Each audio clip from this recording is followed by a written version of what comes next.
오늘은 아버지가 아들에게 돈을 이체를 했다. 뭐 5천만 원, 1억 원 이체를 했을 때 세법상 어떻게 보는지를 설명하려고 합니다. 아버지가 아들에게 계좌 이체하면 무조건 증여로 보는 것은 아니고 사실관계에 따라서 증여 추정, 증여재산의 반환, 금전 소비대차, 차명계좌 등으로 볼 수 있습니다.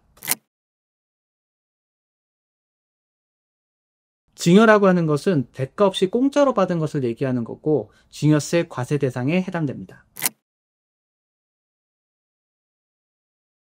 증여 추정은 금융신명 거래 및 비밀보장에 관한 법률, 그러니까 금융신명법에 따라서 실명이 확인된 계좌에 이체가 되면 그 명의자, 그러니까 예금주의 명의로 재산을 취득한 것으로 추정합니다. 추정이라는 것은 어떤 것을 적용을 하고 입증에 따라서 번복되는 것을 얘기를 하는데 아들에게 아버지가 5천만 원 이체했다고 한다면 증여했다라고 먼저 추정을 적용하는 것이고 아들이 이게 증여가 아니다라고 입증을 한다면 추정이 적용되지는 않습니다. 이때 추정의 입증 책임은 재산을 취득한 자, 아들에게 있습니다. 아버지로 이체받으면 먼저 증여받은 것으로 보기 때문에 입증하지 못하면 증여세가 과세될 수 있습니다. 증여하고 증여 추정은 구분하기가 쉽지 않은데 이익 계산 방식이 다릅니다. 실무상에서는 조사 이런 거 할 때 증여 추정이 적용되는 사례는 그렇게 많지 않고 증여로 직접 보는 경우가 많습니다. 증여재산 반환은 증여했던 재산을 반환하는 경우를 이야기합니다. 뭐 예를 들면 어제 이제 아들이 아버지한테 5천만 원을 이체했고 오늘 아버지가 아들에게 5천만 원을 이체했다면 뭐 그런 것을 얘기하겠죠. 근데 보통 이제 금전을 제외한 다른 대상 같은 경우에는 반환 시기에 따라서 반환 재증여에 따른 증여세 과세 여부가 달라집니다. 근데 금전의 경우에 금전 소비대차 돈을 빌렸는지 반환했는지를 구분할 수가 없기 때문에 증여재산이 금전인 경우에는 반환 시기에 관계없이 증여세 과세 대상에 해당될 수 있습니다. 금전 소비대차라고 얘기하는 것은 돈을 빌리고 차입한 경우를 얘기합니다. 아들이 아버지한테 돈을 빌렸다고 한다면 원금에 대해서는 증여세를 과세할 수 없지만 이자에 대해서는 증여세를 과세할 수 있습니다. 근데 이때 이자라고 하는 건 무상으로 이제 돈을 빌려줬다든지 낮은 이자율로 빌렸다고 한다면 이자를 계산해서 증여세를 과세할 수 있습니다. 이때 이자율은 1년 단위로 이제 이익을 계산하고 지금 현재 이자율은 연 4.6%를 기준으로 판단합니다.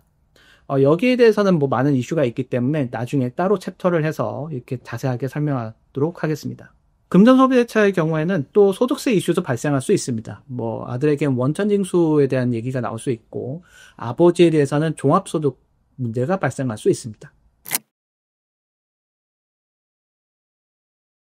차명계좌라고 하는 것은 이제 실제 아버지가 돈을 아들에게 이체를 했지만 이 계좌 자체 관리를 아버지가 한 경우를 얘기합니다.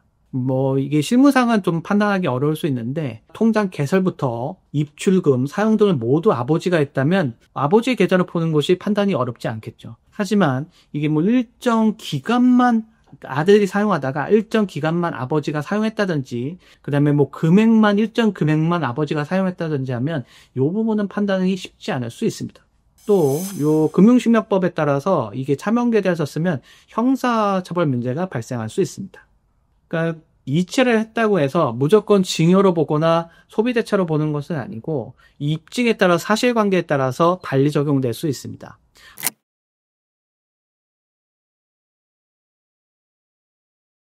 팁을 하나 드린다고 한다면 금전 소비대차, 그러니까 돈을 차입한 것을 인정받기 쉬운 경우는 차용증 유무뿐만 아니라 원금과 이자 상환 내용이 중요합니다.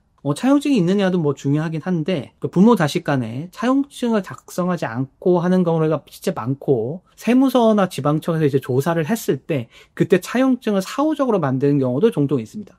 그래서 세무서나 지방청에서는 차용증이 있다고 해서 이것을 소비대체로 바로 인정하지는 않고 이 차용증에 대해서 뭐 문서 감정하는 경우는 있을 수도 있고요.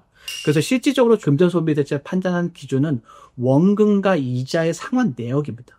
그러니까 이자라고 하더라도 정기적으로 똑같은 날짜에 똑같은 금액이 나가고 있다고 한다면 입출구되고 있다면 그것을 이자라고 좀 더 볼 확률이 높겠죠.